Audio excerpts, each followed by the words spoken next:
that were calling and selling, and there were just enough complaints that an investigator went out to the address and found out that there's nothing there. Automatically, if you're going to purchase insurance over the phone, there's a high risk that this information is not accurate. Medicare beneficiary, the agent, the regulators, the U.S. taxpayer, everyone's hurt. Yep.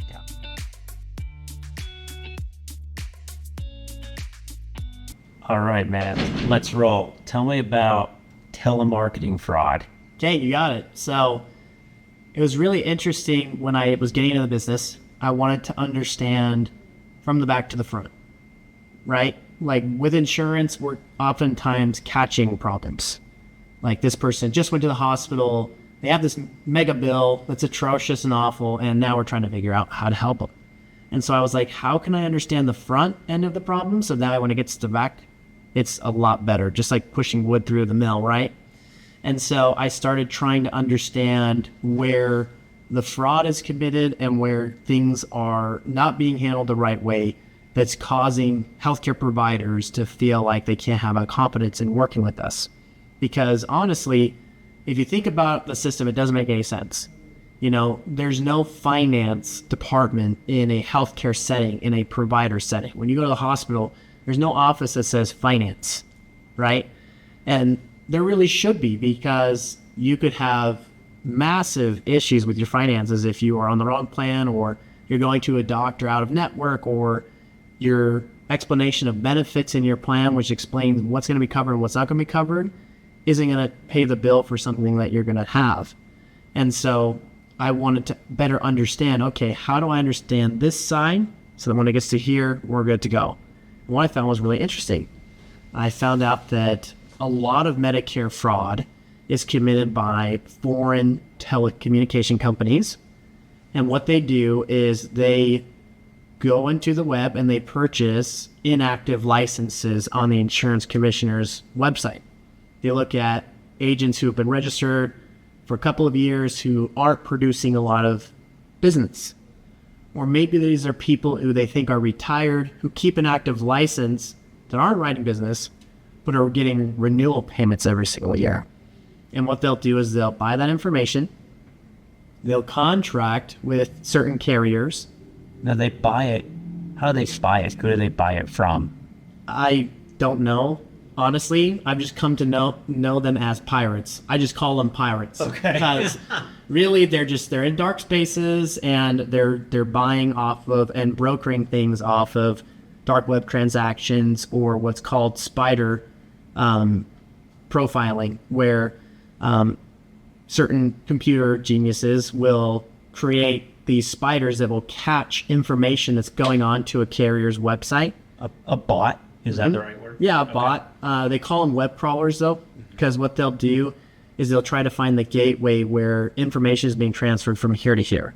So very elementary way to explain this is when you go to Amazon and you're purchasing something, there's 3 pages. There's like the order page, confirmation page, payment page, right? And there's certain fields that you have to fill out.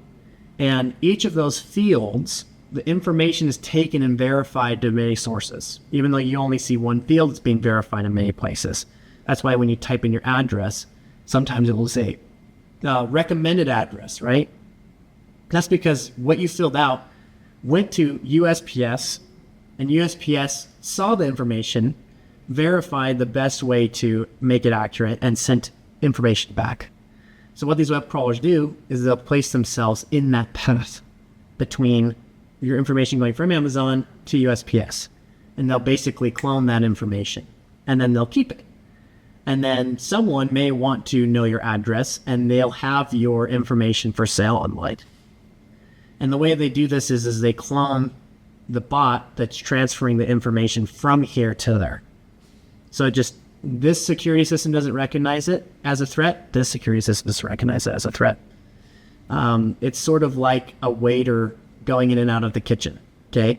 So a waiter comes in, they bring the food. Waiter goes through the big door, goes back to the chef, picks up plates, comes back out, right? Mm-hmm. So what essentially they're doing is they're making a duplicate waiter. Looks exactly the same, does the same thing, has the same security and criteria, but instead of taking the food directly out, it makes a stop and then goes out. And then when you go back to the kitchen, makes a stop and then goes back out.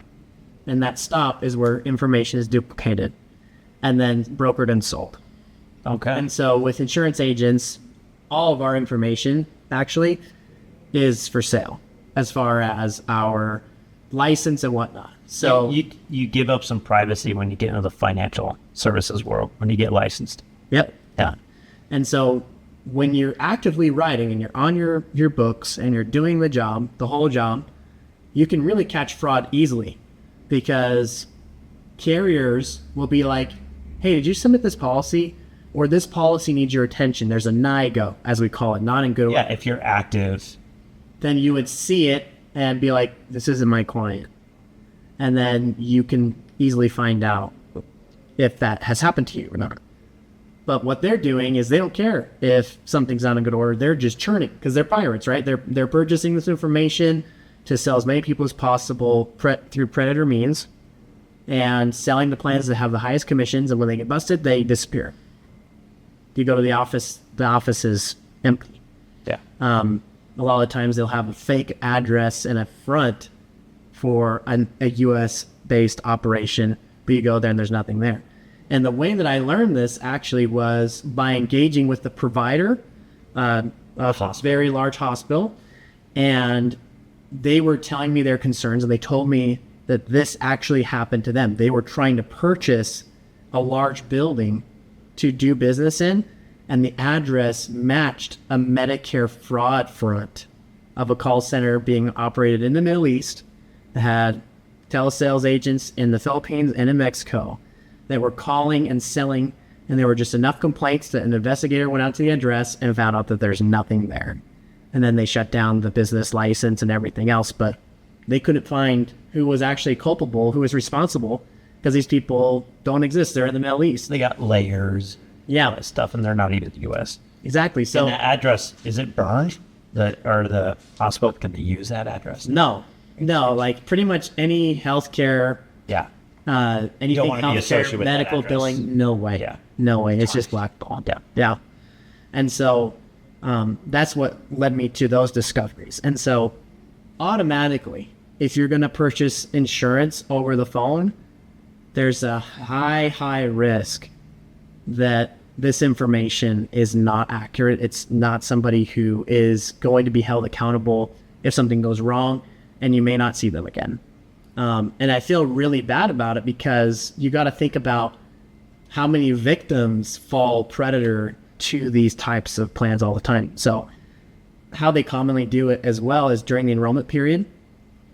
This is when they do their heyday stuff. So to be clear here, what we're talking about people who get a call and it sounds legitimate enough, or they have some interest or something they say, and they say, yes, okay. And they get down the line and they end up purchasing what they think is new Medicare coverage, hopefully better or improved Medicare coverage over the phone. But you're saying in many cases, it was fraud. Yep. But they did have their coverage changed, right? Because the Middle Eastern company or whatever it is, the pirates did get paid a commission from Medicare because their coverage was switched. The carrier just didn't catch that it was from a fraudulent agent, not the real agent's number. Right. So everybody is screwed. Potentially, anybody could fall victim to it. If you engage with people on the phones, you are giving them the information that they lack. The Medicare beneficiary, the agent, the regulators, the U.S. taxpayer, everyone's hurt. Yep. Yeah. Yeah, I mean, This makes our Medicare insurance cost more. So how much does this account for? Do you know? so I do know that roughly $60 billion a year is committed in Medicare fraud. Wow. And that's including hospitals and then like overbilling, but also in commissions as well. It's a lot of premiums. That is. That's a lot of that makes it more expensive for all of us. Yep. Definitely. And so What generally happens is they'll call and they'll ask very few questions and be able to do a whole lot for you. So they don't need to ask every question on an application because they don't need it. They already have it a lot of the times. So they'll just ask for the basics, and that's really it. And then they often don't enroll you when they call. They'll save that information till the last day of the enrollment period, and then they'll submit an application right then. So that way, if another agent had come to you in person and sold you during the enrollment period, the most current enrollment is the one that is active come next year. And so they actually sandbag a lot of their business, where they keep the information to do the enrollments and then wait till the last possible moment to submit. And then they know that their sales are locked in. And the way that they do that as well is they'll take the same carrier and very similar plan name, but have a different plan code on it. And so that way, when that Medicare recipient gets their cards in the mail and they get the Aetna plan, and it says HMO POS, For example. Yeah. then their agent calls and says, hey, did your Aetna HMO come in? And they're like, yes. But the plan code isn't the same one that the agent sold them. So they think they're fine, but really they got switched and they didn't know about it. So that's what happens a lot of the time. And so carriers are somewhat aware of this tact. So when an agent submits, Of course. They're going 20, to do what they 30, can to combat it. right, applications the last day of the enrollment period, they're like, yeah, that's suspicious, right? This hurts the insurance carrier as much as anybody else. Everybody is hurt by this. Yeah. It's terrible. In fact, we had to stop, not due to this directly, but eventually we had to just have a policy where we don't do business with anybody outside the CONUS United States. And that's a shame. We actually used to work with some folks outside the U.S. that we went and visit. Great people, just really high quality, wonderful people working very hard. But eventually, we just had to stop because there's no accountability. Yep. Not legally, right? So you don't have a lot of recourse if something goes south. Right. And so why I felt like this is a relevant talking piece is that the in-person broker fixes that fraud, because the in-person broker knows who they've met with, who they haven't met with. Mm-hmm. And the in-person broker is managing their own business. So they're going in, they're looking at everything that's been submitted, everything that's should be issuing, what's going to pay, when it should pay.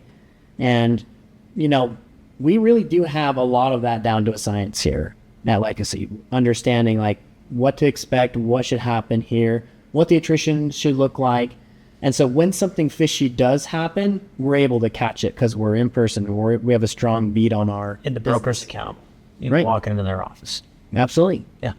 So I think that that's important, because if you have an in-person agent that's tied to the area, and the carriers do somewhat understand that based on your submissions. So if you're submitting stuff from the same zip codes in the same state, then they know, like, this is a weird submission. Which license do they have that is allowing these weird submissions to come through? And so that's where a lot of the times you'll see questions as well, like, are the carrier saying, are you licensed in Florida? Or do you have a residential license here or a non-residential license here? And that's them trying to discover if these are fraudulent applications. So you mentioned to me, when you first, I think, started learning about this, maybe a couple of years ago, that this was helping to fund the war on terror, some of this Medicare fraud. Yep. So it was this way to getting commissions. Yeah. So what made me really fired up about stopping the fraud was at Chase Bank, there are people specifically employed for finding Medicare fraud and where it's being committed and where the commissions are going and being wired to. And the person that I was interviewing and asking these questions to is right at the source, right at the front. He told me that if he had to estimate how much money is going over there and going into terrorism, he would say that roughly a tenth of terrorism is funded by Medicare. Medicare. Wow. So going to Afghanistan or wherever, right? Out. It's just so easy. I mean, if you think about it, you go in the dark web, you buy these licenses, and the sky's the limit. Every Medicare beneficiary, you could switch to the last day of the enrollment period and get a huge paycheck. All digitally. Medicare is aware of this. They got to be doing something about it, trying to stop all that. They are, by making new laws, making it harder to do business on the phone. We've seen that, certainly. You know, some of that. We've seen, you have to obtain a verbal scope, and when you do get a scope, you got to wait to go back and sell, right? Like they're making laws specific to stop it. Yeah. It makes our life harder. I saw that as starting a couple of years ago. The scope's old, yeah, and I think my experience is they were tackling a different problem, another fraudulent problem: people packaging life insurance and Medicare together fraudulently, right? But yeah, they hit the phone call sales industry hard in the last few years, but now it seems like unintentionally they are making it easier by comparison for the telemarketers than it is to do it in person. Their latest set of regulations to come out tell me that they don't understand the industry they're regulating very well. And they're making it more difficult for the local, full-time, accountable professional to do business by comparison to the telemarketer. Kind of sucks, but we keep going. Yeah.